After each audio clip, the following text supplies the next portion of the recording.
Tu fais tout le call comme un chef. Tu poses des super questions. Tu comprends les douleurs. Tu présentes bien l'offre. Nickel. Et à la fin, tu dis bon ben, on se tient au courant. Ou pire encore, écoutez, je vous envoie le récap et vous me dites. Et là, boum, tu viens de donner le pouvoir au prospect. Tu viens de closer à moitié. Et dans 80% des cas, tu viens aussi de perdre la vente. C'est mort. Du coup, pour ceux qui découvrent ma chaîne, je suis Jérôme, j'ai 40 ans, je suis dans la vente depuis un peu plus de 10 ans. J'ai accompagné des équipes commerciales, terrain, mais aussi digitales. Et aujourd'hui, c'est plus de 50 millions d'euros de chiffre d'affaires qui ont été générés entre mes ventes perso et celles de mes différentes équipes. Je propose un accompagnement pour devenir prescripteur, qui est aussi accessible à la fois aux débutants et aux pros, pour vendre depuis chez soi avec éthique et générer des revenus en toute liberté.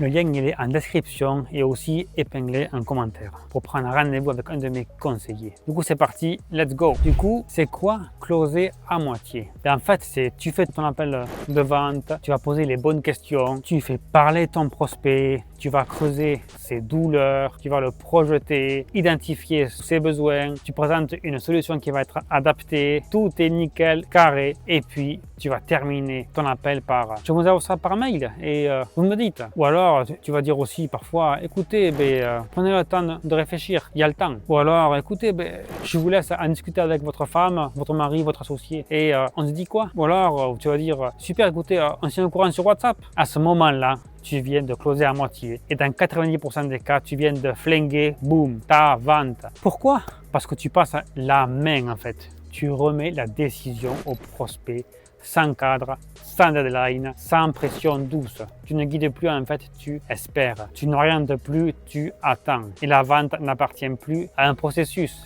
Elle est désormais suspendue à un peut-être. Le problème en fait, le prospect reprend le contrôle, il reprend le pouvoir. Un prospect en fait, dans une décision d'achat, il vit une montée d'émotions en fait. Il se projette, il imagine sa vie après, il ressent l'envie, il va aussi avoir l'excitation. Mais à un moment en fait, il arrive à une frontière, la décision. Et là, le cerveau en fait, il va freiner. Et c'est normal, hein, parce qu'acheter, c'est s'engager, c'est dépenser, c'est sortir de sa zone de confort. Et si à ce moment-là, toi en fait, en tant que prescripteur, tu lui tends la perche pour fuir, en fait, clairement, il va la prendre. En fait, c'est pas qu'il ne veut pas, hein, c'est juste qu'il a eu l'autorisation inconsciente de ne pas se décider maintenant. Tu lui as donné envie. En fait, pourquoi ça arrive? D'où vient ce syndrome en fait? Il y a 3 grandes causes. Tu as peur d'être insistant. Tu te dis, je veux pas avoir l'air de vendeur lourd en fait. Ou alors, tu veux rester agréable, respectueux, détendu. Mais au fond, tu confonds pression et leadership. Un bon prescripteur ne force pas, il accompagne jusqu'à la décision. Et c'est précisément ça en fait que les bons prospects attendent de toi. Numéro 2, le besoin d'être aimé. Tu veux que le prospect il t'apprécie. Tu veux en fait sortir de l'appel en te disant chouette, il m'a trouvé sympa, mais nul. Dans la vente, ce n'est pas ton job d'être aimé.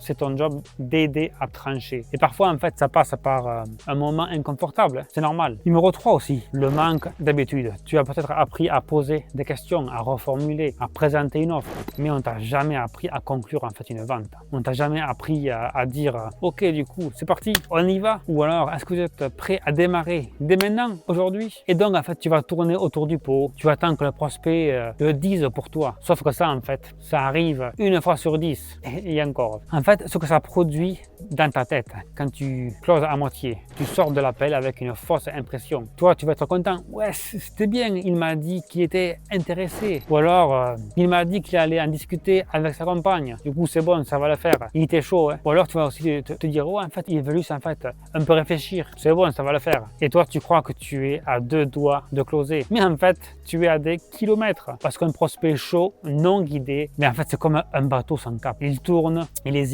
et souvent, il finit par ne jamais revenir. Exemple concret, j'ai accompagné une fois donc un closer pas très à l'aise en call, pourtant qui était très charismatique mais à la fin des appels, il disait toujours je vous laisse réfléchir, je ne suis pas là pour forcer. Résultat, il avait des dizaines de prospects qui ne répondaient plus jamais. Il était ghosté. Du coup, on a bossé ensemble uniquement en fait sur la fin de l'appel. Il a appris à formuler une demande de décision claire, assumée, mais douce. En fait, et en 2 semaines, il a multiplié ses closings par 2. Juste en fait, en allant au bout et en osant, sans plus forcer, juste en retenant la main jusqu'à la dernière phrase. Ce qu'il faut comprendre profondément, en fait, ton rôle, c'est pas de convaincre. Ton rôle, en fait, c'est de cadrer, de prendre la responsabilité de l'étape suivante, de dire, je vous ai écouté, voici ce qui est possible. Du coup, est-ce que vous êtes contre à ce qu'on en fasse ensemble? Boum, tu n'as pas forcé en fait, tu as provoqué une décision. Et ça, c'est très différent.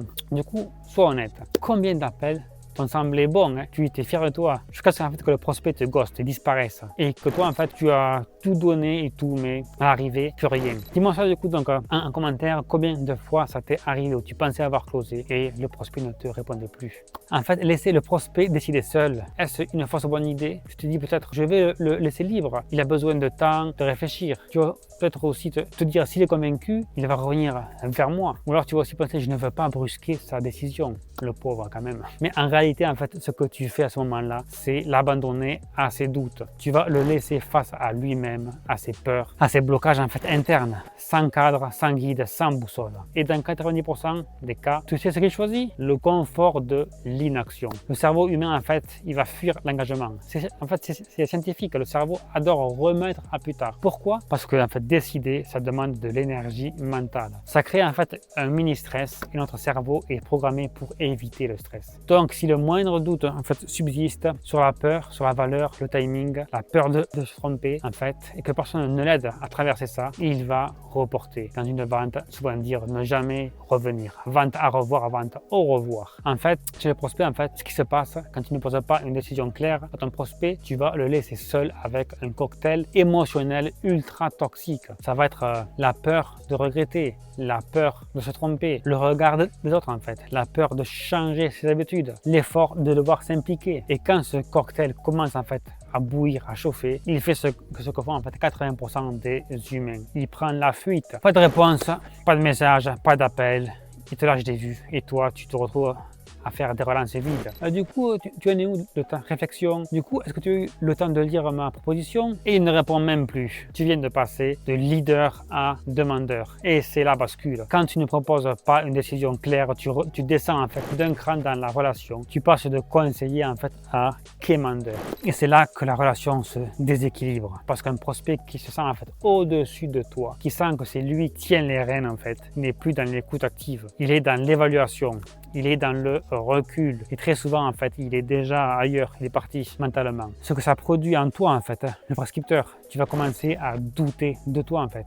Tu perds du temps à relancer des leads morts. Tu as une fausse impression d'avoir pas mal de monde en réflexion. Tu vis en fait une frustration qui est constante de ne pas comprendre pourquoi tu ne closes pas. Et en fait, au fond de toi, tu remets en question ton niveau. Mais le problème, ce n'est pas ta compétence, c'est que tu ne closes pas, tu ne proposes pas. Et dans un monde saturé d'offres, proposer en fait ne va plus suffire. Il faut aller au-delà, il faut guider. Tu dois prendre la posture de leader. Du coup, exemple concret que j'ai vécu. J'ai eu donc un élève qui m'a dit un jour, Jérôme, j'ai fait un super appel. Il m'a dit en fait le prospect que ça lui parlait beaucoup, qu'il allait sûrement s'engager. Et maintenant en fait Jérôme, il me répond plus rien. Il lit mes messages mais il ne répond plus. Du coup j'ai demandé au prescripteur, est-ce que tu as demandé une décision à la fin? Il me répond non, je ne voulais pas le presser. Il avait l'air chaud donc je me suis dit ce serait mieux de le laisser revenir. Erreur. Du coup, tu sais ce qu'on a fait? On a rejoué ensemble l'appel. Et à la fin, j'ai réécrit donc avec lui une phrase simple qui était en fait, du coup, Marie, avec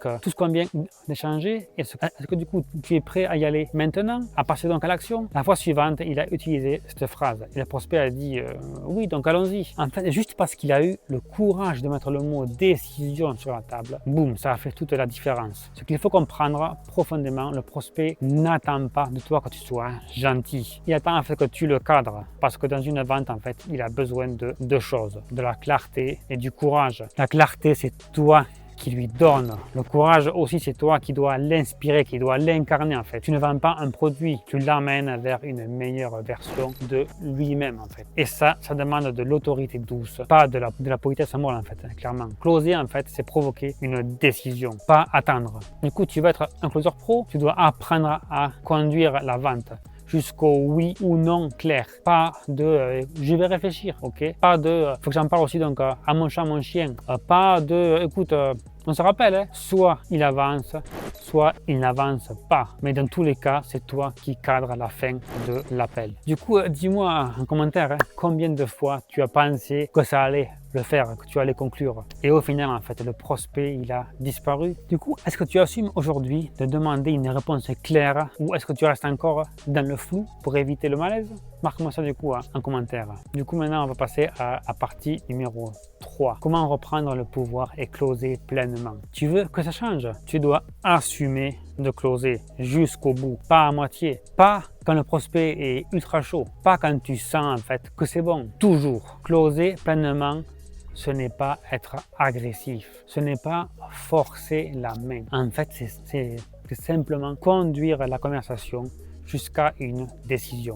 Et pour ça, tu vas devoir préparer le terrain dès le début, incarner une posture claire, oser demander une décision de manière directe mais douce, savoir gérer les objections de sortie et surtout garder le silence au bon moment. Préparer le terrain dès le début. Tu ne peux pas vouloir closer donc à la fin si tu n'as pas cadré dès le départ. Dès les premières minutes de ton appel, pose le cadre. Tu peux dire une phrase simple comme par exemple: le but du coup de cet appel, Marie, de voir si on a en fait un bon fit. Et si c'est le cas, on prendra ensemble une décision à la fin pour avancer ou non. Du coup, c'est OK pour toi? C'est clair, c'est posé et surtout, tu viens d'obtenir la permission de closer. Ce cadre, en fait, te sert toute la suite du call. Et surtout, il prépare mentalement, en fait, ton prospect à devoir se décider. En fait, incarner une posture de prescription, pas de proposition. Un prescripteur, en fait, il doit recommander. Un vendeur propose. La nuance, en fait, elle est énorme. Quand tu arrives au moment de parler de ton offre, évite les phrases comme je vous propose, si ça vous intéresse.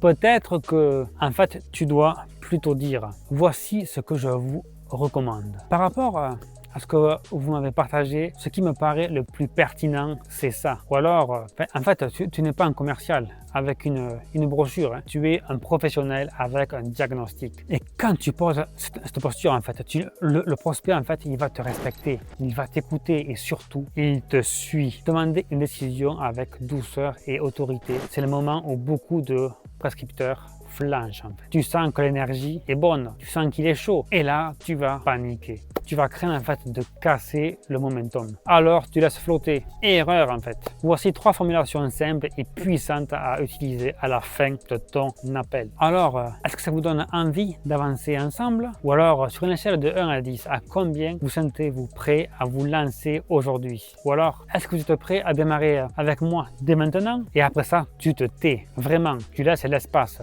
Tu ne combles pas le silence. Tu ne rajoutes pas sinon c'est pas grave, hein. Tu te tais, tu attends. Parce que c'est dans ce silence que le prospect réfléchit, pèse et prend sa décision. Et comme dit le proverbe, comme je dis souvent en fait à mes prescripteurs, les mots sont d'argent, mais le silence est d'or. Gérer les fausses objections de sortie. Tu entends souvent aussi je veux réfléchir, j'ai besoin d'en parler à ma femme, mon associé, mon chat, mon chien. C'est intéressant, hein? Du coup, demain, promis, je te dis ma réponse, je te recontacte, etc. Ces phrases-là, 8 fois sur 10, ce sont des protections en fait, émotionnelles, pas des vraies objections réelles. Hein. Voici comment tu les gères avec bienveillance et fermeté. Ok, bien sûr, qu'est-ce que vous avez besoin de clarifier pour pouvoir prendre en fait une décision? Ou bien, tu peux dire, honnêtement, est-ce qu'il y a quelque chose qui vous freine aujourd'hui? Parlons-en ensemble, je suis là pour vous aider. En fait, tu ouvres la porte au vrai dialogue en fait. Tu montres que tu es là à côté de ton prospect et pas en face pour aider à trancher. Et souvent, en fait, à ce moment-là, le prospect, il va baisser sa garde. Il t'avoue sa vraie peur, sa vraie crainte. Et tu peux enfin l'aider à la dépasser. Reste ferme, mais avec bienveillance. Il y a un moment dans chaque appel où tu dois prendre la responsabilité de ce qui va se passer ensuite. Tu peux dire, je suis convaincu que cette solution est faite pour vous et je suis prêt à vous accompagner. La seule chose qu'il vous reste à faire, c'est de décider si vous êtes prêt à avancer aujourd'hui avec moi. En fait, ce n'est ni agressif ni passif, c'est assumer. Et c'est ce que 90% des prospects attendent au fond en fait. Rappelle-toi ceci en fait, un prospect ne cherche pas un pote, il n'est pas là pour se faire des amis. Il cherche un guide, un leader, quelqu'un qui va lui donner un cadre pour avancer. Et si en fait tu closes à moitié, tu n'es plus ce guide en fait, tu deviens un accompagnateur passif.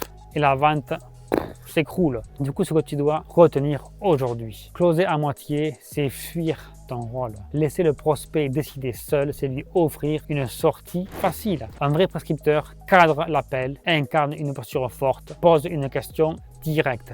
Il va aussi écouter, il va aider à décider. Tu veux vendre plus? Sois clair, sois calme, il va jusqu'au bout et ose. Du coup, cette vidéo t'a parlé, pense à liker, à t'abonner et à commenter en me disant en fait quel type de phrase tu utilises à la fin de tes appels. Est-ce que tu demandes vraiment un oui ou est-ce que tu tournes autour du pot? Et si tu veux aller plus loin, apprendre à closer plus avec structure, stratégie et fun, tu peux prendre un rendez-vous avec un de mes conseillers. C'est avec plaisir qu'on va t'accompagner. Moi, c'est Jérôme. À très vite pour une nouvelle vidéo. Ciao, ciao.